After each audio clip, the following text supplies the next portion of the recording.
우리 한번 가사를 같이 읽었으면 좋겠습니다. 우리 좀 같이 읽어볼까요? 다 표현 못해도 나 표현하리라. 나 고백 못해도 나 고백하리라. 다 알 수 없어도 나 알아가리라. 다 닮지 못해도 나 닮아가리라. 이 고백이 우리 모두의 고백이 되면 참 좋겠습니다. 무언가 멋진 형용사가 가득한 그런 이야기들이 아니라 내가 할 수 있음에 그 담겨진 정성을 고스란히 하나님께 올려드린다면 하나님께서 그 모습을 보시고 아이고 착하다, 그래 네 마음 내가 안다, 이렇게 이야기하시면서 십자가 그 사랑이 우리 안에 담겨지는 그 귀한 시간들이 우리 안에 있기를 바랍니다. 오늘 본문은 예수님께서 한 사람과의 대화를 우리는 이제 함께 봅니다. 그 대화를 이어갈 때 5장 1절 말씀에 보면 이 대화가 어떠한 시간의 배경 속에 있는지를 우리에게 설명을 하고 있는데요. 5장 1절은 이렇게 시작됩니다. 그 후에. 그러면 이 앞에 있는 이야기, 다음 이야기, 연장선상 안에 있다라는 것을 알 수 있는데요. 우리가 요한복음 4장의 마지막 단락의 내용을 보면 어떤 내용이 있냐면 왕의 신하의 아들이 이제 곧 죽음을 맞이하는 그러한 상황 속에 놓이게 됩니다. 그러자 이 아버지가 예수라는 존재의 이야기를 듣고 자신이 있는 곳 가버나움에서 예수님이 있는 갈릴리 가나까지 찾아와서 고쳐달라고 요구하는 그러한 장면이 나옵니다. 가버나움에서 갈릴리 가나까지의 거리가 지금의 거리로 하면 약 32km 정도 거리라고 하거든요. 그래서 제가 우리 강내교에서 32km를 가면 어딜까를 지도에서 찾아봤습니다. 어느 정도냐면요, 세종대왕이 목욕을 했다는 그곳, 세계 3대 탄산천이 나온다는 그곳, 다들 아시죠? 저만 알고 있는 건가요? 그 상호를 제가 말할 수가 없어서 지금 그곳이요, 그곳. 말통 10개 들고 가는 그곳이요. 그곳까지가 32km입니다. 차로는 한 30분인데요. 도보로는 7시간 30분 걸리는 거리입니다. 한 아버지가 아들을 낳기 위해서 그냥 동네에 지나가는 한 청년이 능력이 있다고 해서 찾아간 그런 게 아니라 아이가 죽게 되는 그 찰나에 이분만 만나면 나을 수 있다라는 그 확신으로 아주 고된 길을 갔습니다. 그 길이 평탄한 길도 아니라 언덕을 몇 개 넘어야 하는 그 길. 그 길을 향하여 발걸음을 옮기며 찾아가서 함께 이 시간 속에 담겨진 고통의 이야기를 나누자 예수님께서는 나았다라는 이야기를 하십니다. 밑도 끝도 없이 나았다. 성경에 있는 이야기들처럼 진흙을 바르고 어느 목가에 가서 씻어라 라든지 어떠한 약초를 다려 먹어라 라든지 기도를 30일 동안 해라 라든지 이러한 방법을 이야기하시는 것이 아니라 지금 낫다 라는 표현을 하십니다. 이 아버지는 어떻게 했을까요? 그 말 한마디를 믿고 갑니다. 가다 보니 자신의 사환이 찾아옵니다. 정말 아들의 열이 떨어지고 있습니다. 나았습니다. 그때가 언제냐라고 묻자 7시였다라고 합니다. 예수님이 말씀하신 7시에 아들의 병이 치유되어지는 것을 경험한 시간들이 요한복음 4장 마지막에 기록되어져 있고 그 후에 있는 이야기라는 겁니다. 예수님이 찾아가신 것이 아니라 찾아온 이에게 말씀으로만 치유한 이야기가 있은 후에 그 시간들 속에 아이가 죽게 되어진 이 상황 속에 간절함으로 찾아온 이에게 말씀으로만 낫게 하시는 예수님의 능력이 나타난 후에 있었던 이야기라는 것이죠. 이제 우리는 함께 보게 될 이 요한복음 5장의 시간적인 배경을 함께 보려고 합니다. 5장 1절 말씀 함께 읽겠습니다. 그 후에 유대인의 명절이 되어 예수께서 예루살렘에 올라가시니라. 그 후에라는 단어 다음에 시간적인 배경을 소개하고 있는데요. 그때는 바로 유대인의 명절입니다. 신명기 율법에 따르면 유대인의 명절에는 이렇게 해야 합니다. 남녀노소 지위 고하를 막론하고 여호와 앞에서 즐거워해야 합니다. 여호와께서 택하신 곳에 함께 모여 즐거워해야 한다라는 율법의 명령이 있는 날, 즉 요한복음 5장의 이 시간적인 배경은 명절의 의미, 유대인의 절기의 의미를 잘 담고 있다면 그 이야기 속에는 즐거움과 기쁨과 행복이 가득해야 하는 시간적인 배경을 갖고 있습니다. 이번에 2절에 보면 공간적인 배경을 우리에게 소개하고 있는데요. 우리 2절 말씀을 함께 읽겠습니다.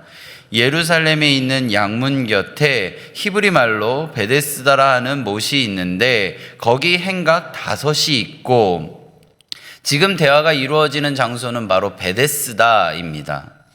히브리 말로 베데스다, 첫 번째 벳, 집이라는 뜻입니다. 그리고 뒤이어서 나오는 히브리어 헤세드라고 읽을 수 있는데요. 그 단어는 자비, 은혜라는 뜻입니다.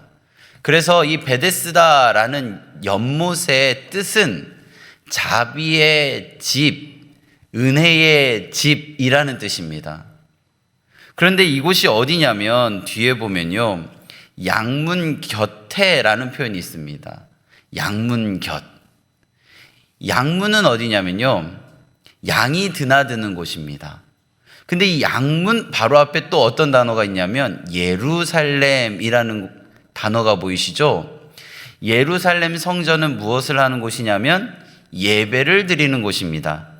이 예배를 드리는 곳에 양들이 오가는 문 곁에 있는 연못 베데스다입니다. 양이 왜 성전에 들어갔을까요? 양이 성전에 들어간 이유는 제물로 들어가는 겁니다. 제물로. 그래서 이스라엘 백성들은, 유대인들은 성전에 갈 때 마음의 정성을 담아 제물을 가지고 왔는데 먼 길을 오다 보니 그 제물이 더러워지기도 하고 상처가 있기도 했습니다. 그래서 양문을 지나기 전에 그 제물을 씻었던 곳이 바로 베데스다였던 것입니다. 자, 이제까지 들은 이야기를 생각해 보면 시간적인 배경은 유대인의 명절이고, 지금 대화를 나누는 공간적인 배경은 하나님을 예배함에 정성이 모아진 장소, 은혜의 집, 자비의 집. 이제부터 나누는 이야기는 뭔가 은혜 충만하고, 앞에 우리 함께 봤던 사마리아 여인과 같이 성령 충만함 가운데 예수님과 대화를 오갈 것 같은 그러한 시간과 공간적인 배경이 잘 갖추어져 있습니다. 뿐만 아니라 2절 마지막에 보면 행각 5이라는 표현이 있습니다. 이 표현은 무엇이냐면 모세 오경을 의미하는 단어입니다. 그러니까 이곳 자체가 공간적, 인테리어, 그리고 상황, 이 모든 것들이 아주 은혜로운, 그리고 하나님의 이야기를 하기에 너무나도 좋은 환경이었다라는 것을 1절과 2절에서 이야기하고 있는 겁니다. 4절에 보면요, 이상한 게 하나 나타납니다. 이러한 은혜로운 장소에서 전설이 하나 흘러내려오기 시작하는데요. 이 베데스다 연못에 천사가 내려와 물을 흔들러 놓으면 그 흔드는 찰나에 제일 먼저 들어간 사람이 병을 낫는다라는 소문이 전설이 되어 내려오기 시작합니다. 그래서 그 이야기를 들은 사람들이 모이기 시작했죠. 내 병이 낫기를 바라는 마음으로 사람들이 모이기 시작합니다. 베데스다는 원래 재물을 씻기 위한, 하나님께 예배의 정성을 담아내기 위한 곳이었는데, 어느 날 세상의 이 소문과 전설이 이 원래 의미보다 자신의 병을 낫기 위한 마음들이 모이기 시작합니다. 사람들은 이 베데스다 연못의 원래 의미보다 물이 흔들리는 것을 주목하기 시작합니다. 그곳에서 예배의 정성을 모으는 그 마음보다 자신의 병이 낫기를 바라는 그 마음들이 그곳에 가득하기 시작합니다. 하나님을 향한 마음은 없고 자신의 병이 치유되어지기를 바라는 그 마음만이 그곳에 가득하기 시작합니다. 예수님께서는 이러한 베데스다에 찾아가셨습니다. 그리고 사람들의 관심과는 전혀 다른 시간 속의 이야기를 내뱉으시는데요. 사람들의 머릿속에는 온통 내 병이 치유되어지기를 바라는 마음, 이 물이 움직일 때에 들어가고 싶은 마음들 뿐입니다. 베데스다 연못은 사람들이 좋다, 은혜롭다, 자비롭다 라고 하는 집에서 이제는 철저히 외롭고 외면당하고 사람들에게 있어서 가고 싶지 않은 병든 이들이 가득한 곳으로 바뀌어졌습니다. 그리고 그곳에 있는 사람들도 그곳에 더 머무르고 싶은 곳이 아니라 하루속히 떠나고 싶은 곳으로 그 자리에 있습니다. 예수님은 이제 이러한 곳에서 5절 말씀에 보면 한 사람을 만나시는데요. 그 사람은 38년 동안 병을 지니고 있는 사람입니다. 38년 동안 고치지 못한 병을 물이 움직이는 순간 제일 먼저 들어가서 병이 낫기를 바라는, 기대하는 사람과 예수님은 대화를 나누십니다. 그래서 지금 38년 된 병을 갖고 있던 사람은 베데스다 연못 근처에서 머물면서 경쟁을 하고 있는 것이죠. 누구보다도 먼저 가야 하니까요. 남들보다 무언가를 누리고 싶은 이 특혜의 시간에 내가 그것을 받아야 하니까요. 그것만 내가 받게 되면 내 안에 이 지긋지긋한 병이 내게서 떠나갈 것이라는 그 한 가지 생각으로 주변의 사람을 사랑의 눈으로 보는 것이 아니라 내 경쟁 상대, 내가 밟고 가야 할 존재로 보고 있는 것입니다. 은혜의 집 베데스다는 정말 차갑게 살벌한 싸늘한 분위기로 가득하게 되었습니다. 누구든지 먼저 그 순간을 포착하고 물속에 들어가는 것만을 생각하는 사람들로 가득하게 되었습니다. 이러한 상황 속에서 예수님은 묻습니다. 6절 말씀 함께 읽겠습니다. 예수께서 그 누운 것을 보시고 병이 벌써 오래된 줄 아시고 이르시되 내가 낫고자 하느냐. 예수님이 물으셨습니다. 병자가 무엇이라고 대답했을까요? 우리 7절 말씀 함께 읽겠습니다. 병자가 대답하되 주여 물이 움직일 때에 나를 못에 넣어주는 사람이 없어 내가 가는 동안에 다른 사람이 먼저 내려가나이다. 지금 병자는 예수님이 낫고자 하냐라는 물음에 나를 옮겨줄 사람이 없습니다 라고 이야기합니다. 이 이야기는 베데스다 연못의 전설이 예수님의 능력보다 더 높다라고 하는 것이죠. 베데스다 연못이 예수님보다 더 낫다라고 이야기하는 겁니다.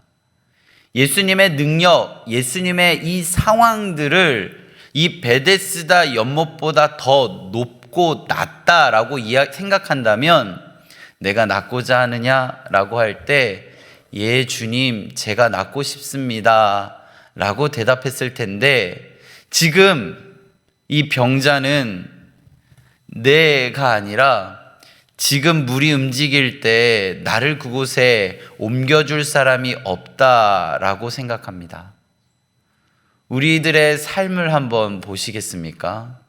예수님이 우리에게 찾아왔을 때 내가 낫고자 하느냐라고 할 때 우리는 무엇이라고 대답할까요? 예수님은 8절에서 그 대답을 들으시고 이렇게 말씀하십니다. 우리 8절 말씀 함께 읽겠습니다. 예수께서 이르시되 일어나 내 자리를 들고 걸어가라 하시니, 예수님은 세 가지를 말씀하십니다. 첫 번째, 일어나. 두 번째, 자리를 들고. 세 번째, 걸어가라. 한탄하면서 몸뿐 아니라 마음까지도 병들어 있는 이 삶 가운데 예수님께서는 이제 그만 일어나라 말씀하십니다. 예수님이 우리들에게 묻습니다. 내가 낫고자 하느냐?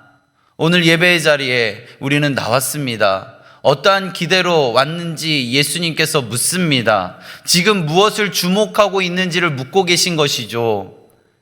베데스다 연못에 38년 된 병자는 예수님이 오셨는데 은혜의 집에서 예수님을 본 것이 아니라 베데스다 연못을 보고 있습니다. 하나님 앞으로 가는 그 양문 곁에서 재물이 씻음을 받는 그 자리에서 예수님의 음성을 듣기보다 물의 움직임을 주목하고 있습니다. 제 친구 목사님이요, 러시아로 선교를 갔습니다. 러시아가 한국보다 더 따뜻한 그 겨울, 한국이 엄청 추울 때 러시아에 갔다 오니까 집에 변기가 얼어버렸습니다. 그래서 이것을 해결을 해야 되잖아요. 그래서 업자한테 전화를 하니까 그거 하려면 200만 원에서 300만 원 정도 드는데 하겠냐라고 했습니다. 그 목사님의 수중에 200만 원, 300만 원이 없었고 그 돈을 쓰면 자신의 삶이 너무 힘들었기 때문에 하나님께 기도했습니다. 하나님, 제가 다른 것을 한 것도 아니고 복음 전하러 갔다 왔는데 이 변기가 막히는 이 어려움을 왜 저에게 주십니까? 하나님, 천지 만물을 창조하신 하나님, 못할 것이 없는 하나님, 변기를 뚫어 주시옵소서. 이렇게 간절히 변기를 붙들고 기도했습니다. 어떻게 되었을까요? 그대로였습니다. 그러면서 하나님이 이런 음성을 들려주셨다고 합니다. 내가 이 변기를 뚫을 수 있다고 정말 믿니? 네, 하나님, 믿죠. 그러면 이제부터 나를 생각하며 변기를 붙들고 기도해라. 그러면서 기도했습니다. 얼마나 기도했을까요? 한 5일이요? 3개월을 기도했습니다. 3개월 동안 그 변기는 뚫리지 않았습니다. 그러면서 그 마음 가운데 어떤 생각이 들었냐면요. 하나님이 이 문제를 통해 나를 만나고 싶어 하시는구나.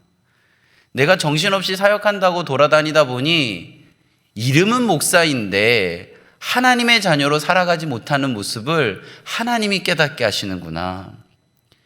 이 변기를 뚫어야 된다는 이 문제 앞에 나를 직면하게 하시고 그 모습을 보면서 하나님이 나와 만나고 싶어 하시는구나. 그러면서 3개월 동안요, 그 앞에서 기도했다고 합니다. 하나님, 제가 왔습니다. 오늘도 이 문제를 통해 하나님을 만납니다. 우리는요, 기도하지 못하는 이유, 그리고 그토록 기도가 어려운 이유는 내가 그 기도의 목적의 초점을 내 눈 앞에 문제 해결로 보기 때문입니다. 정말 원하는 대로 바로 이루어지기를 바라는 그 마음이 기도가 어렵고 기도 응답이 잘 안 된다라고 생각하는 것입니다. 예수님께서는요, 명령하셨습니다. 38년 병을 갖고 있던 사람이 그 명령을 듣고 스스로 일어나게 되는데요. 누가 일으켜 도와준 것이 아니라, 누가 그를 먼저 우물에 넣어준 것이 아니라, 그 결과로 그것을 누리는 것이 아니라 자신 안에 밀려오는 그 은혜로 그는 일어나게 됩니다. 병자는 더 이상 누구에게 도와달라고 이야기할 필요가 없어졌습니다. 자신의 영혼을 꿰뚫고 들어온 예수님의 말씀, 의지함으로 일어나게 됩니다. 38년 병자는 예수님의 질문 앞에 자신의 처지를 한탄만 하였습니다. 출애굽한 이스라엘 백성들이 40년 동안 광야에서 한탄하며 시간을 보낼 때 하나님은 그들에게 어떻게 하셨냐면요, 만나와 메추라기로 먹이셨습니다. 만나와 메추라기를 보내주면서 한탄하는 이들에게 하나님을 보라 하셨습니다. 목마를 때 물을 내셨고요, 그 물을 마시면서 목의 갈증 해소가 아니라 이 물을 내신 존재가 누구인지 바라보라고 하셨습니다. 광야의 헤매임 속에서 하나님을 만날 수 있는 주제를 하나님께서 주고 계시다라는 것을 우리는 성경을 통하여 보고 있습니다.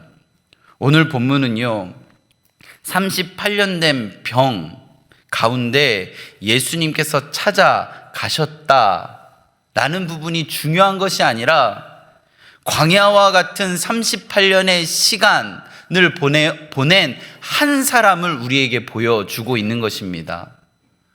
우리 한번 생각해 볼까요? 38년 병이 없었다면 그는 베데스다 연못에 오지 않았을 것입니다. 베데스다에 오지 않았다면 예수님을 만나지 못했을 것입니다. 그렇다면 이 베데스다 연못에서 예수님을 만난 38년 병자에 갖고 있던 이 병은 예수님을 만날 수 있는 축복의 통로인 것이죠. 세상 사람들은 38년 동안 병을 앓고 있는 그 사람을 보지만 예수님과 만날 수 있는 가장 좋은 축복의 통로가 바로 38년 동안 안고 있었던 그 병이었던 것입니다. 우리 안에 나를 부정하게 하는 것들이 있습니까? 나를 힘들게 하는 것들이 있습니까? 내 안에 이것만 없으면 되겠다라고 하는 그 문제가 있습니까? 그것이 바로 예수님을 만나는 통로입니다. 오늘 예수님께서는 그 자리를 찾아오셔서 일어나 내 자리를 들고 걸어가라 말씀하십니다. 그 광야와도 같은 시간을 끝내십니다. 광야와도 같은 시간을 하나님께서 함께 하셨고 그것을 끝내신 분이 바로 예수님이라는 것을 오늘 우리에게 말씀하십니다. 우리 인생에도 광야와 같은 시간이 있습니다. 그러나 그 시간을 끝내시는 분은 누구시냐면 하나님이십니다. 그 자리에서 일어나게 하시는 분이 누구시냐면 예수님이십니다. 그 시간에 하나님께서 찾아와 우리를 만나주시고 예수님께서 손잡아 일으켜 주시는 은혜가 우리 강래교회에 있는 모든 성도님들에게 동일하게 임하기를 간절히 바라고 축복합니다. 여기서 우리는 한 가지 질문이 있습니다. 예수님 베데스다 가신 김에 거기에 병자들이 참 많았다고 하는데 이 38년 된 병자만 고치지 마시고 시각장애인 눈도 뜨게 하시고 혈기 마른 자도 혈기가 돌게 하시는 그런 치유의 역사 많이 보여주시면 좋지 않을까요? 라는 생각을 할 수 있는데 오늘 본문은, 오늘 이 표적은 치유가 중요한 것이 아니라는 것입니다. 예수님께서 찾아오셨다는 것, 그리고 그 광야와 같은 38년을 끝내셨다는 것, 그게 중요한 겁니다. 우리가 찾아간 것이 아니라 예수님이 찾아오셨고 그 지긋지긋한 38년의 시간을 예수님이 끝내셨다는 것, 그것을 기억하는 본문인 것입니다. 내가 낫고자 하느냐? 이 질문에 우리는 이 질문이 단순한 질문으로 여겨서는 안 됩니다. 오랫동안 나를 감싸 안았던 병, 나를 절망 속으로 이끌어왔던 그 시간, 그 모든 상태를 하나님께서 아시고 아들 예수님께서 찾아오셔서 그 모습 속에 그의 대답과는 상관없이 일어나 자리를 들고 걸어가라 라고 하신 이 만남의 시간을 우리는 보아야 하는 것이죠. 베데스다 연못은 은혜의 집이라는 이름을 갖고 있었습니다. 그런데 지금 요한복음 5장에서 베데스다는 경쟁의 장소입니다. 먼저 들어간 사람만이 낫는다라는 생각 속에 사람은 서로를 바라볼 때 돕는 이웃이 아니라 밀쳐내야 하는, 밀어내야 하는 경쟁 상대로만 보았습니다. 이 모습은 우리가 살아가는 세상의 모습과도 너무나도 같습니다. 하나님께서 이 땅을 보시고 좋았더라고 하신 그 너무나도 아름다운 땅에서 그곳에서 예배해야 하는데 우리는 서로 밀쳐내고 밀어내며 경쟁하는 시간 속에 있습니다. 하나님께서는 오늘 우리에게 찾아오셔서 이렇게 말씀하십니다. 내가 낫고자 하느냐? 예수님은 우리에게 같은 질문을 반복해서 하십니다. 낫고자 하느냐? 정말 낫고자 하느냐? 세상이 만들어 놓은 베데스다의 그런 전설에 마음을 빼앗긴 우리는 저에게 돈이 이 정도 있었으면 좋겠습니다. 제 아들이 이런 것들을 했으면 좋겠습니다.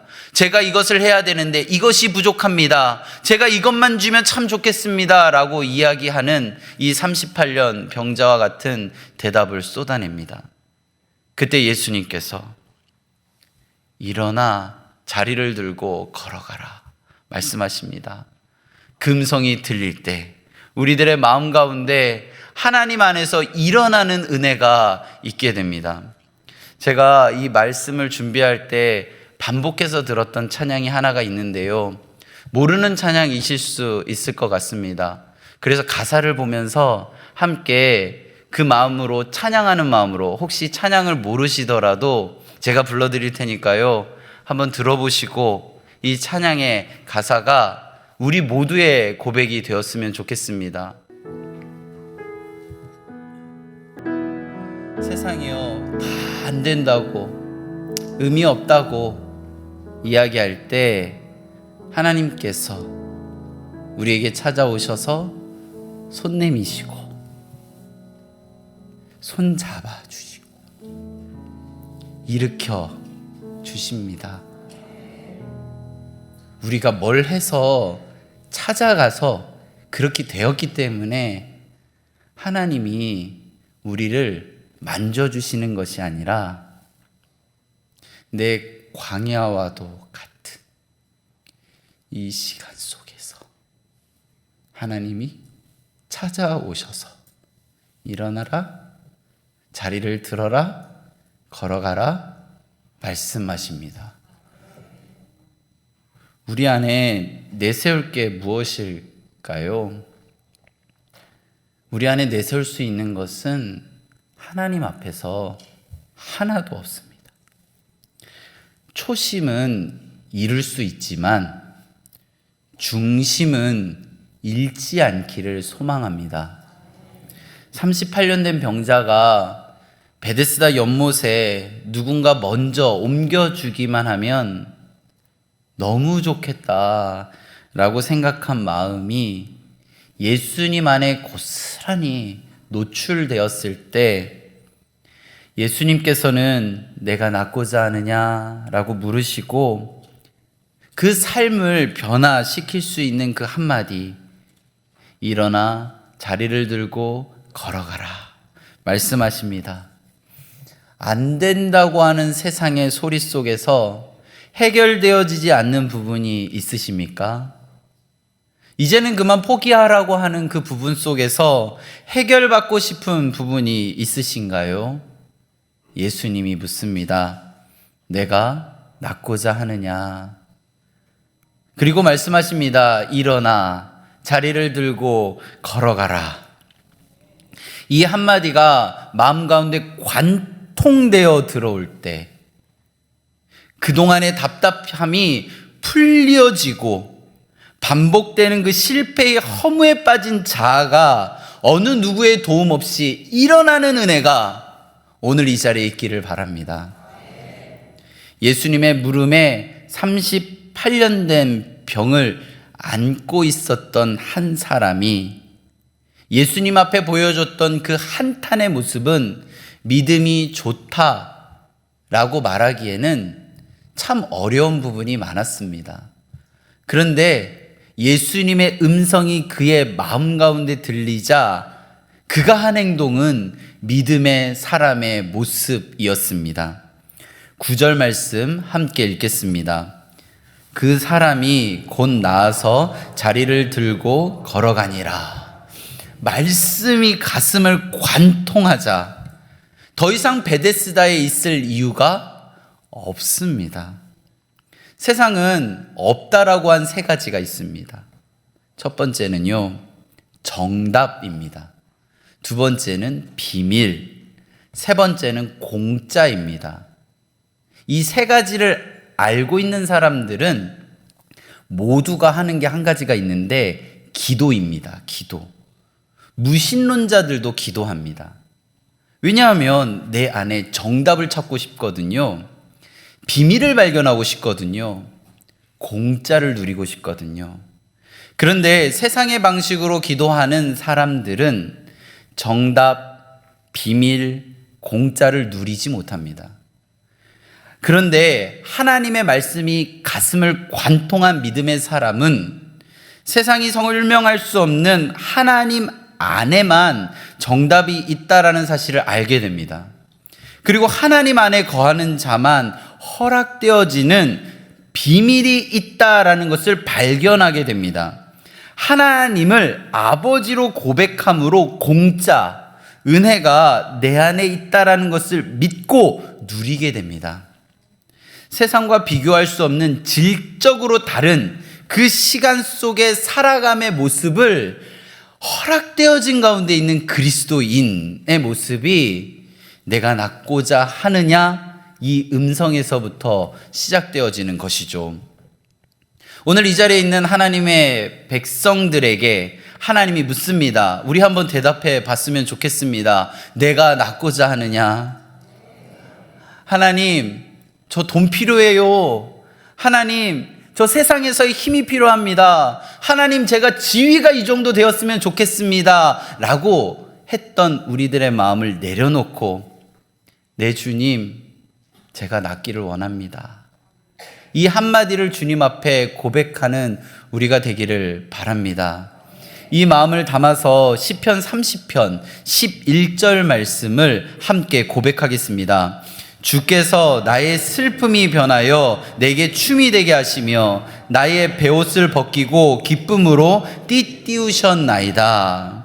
38년 된 병자가 누워있던 인생이 예수님 만나자 하나님 안에서 일어나 걸었던 것처럼 우리 안에 있는 많은 슬픔을 하나님께서 변하여 춤이 되게 하시고 내 안에 베옷을 벗기어 하나님께서 기쁨으로 띠띠어 주시는 그 은혜가 이 자리에 있는 하나님의 자녀들의 삶 가운데 동일하게 임하기를 간절히 바라고 축복합니다. 이 은혜가 오늘 이 자리에서 하나님께 예배하기를 힘쓰고 주님 앞에 나와 엎드림으로 나아가는 우리들의 삶 가운데 동일하게 임하기를 간절히 바라고 축원합니다.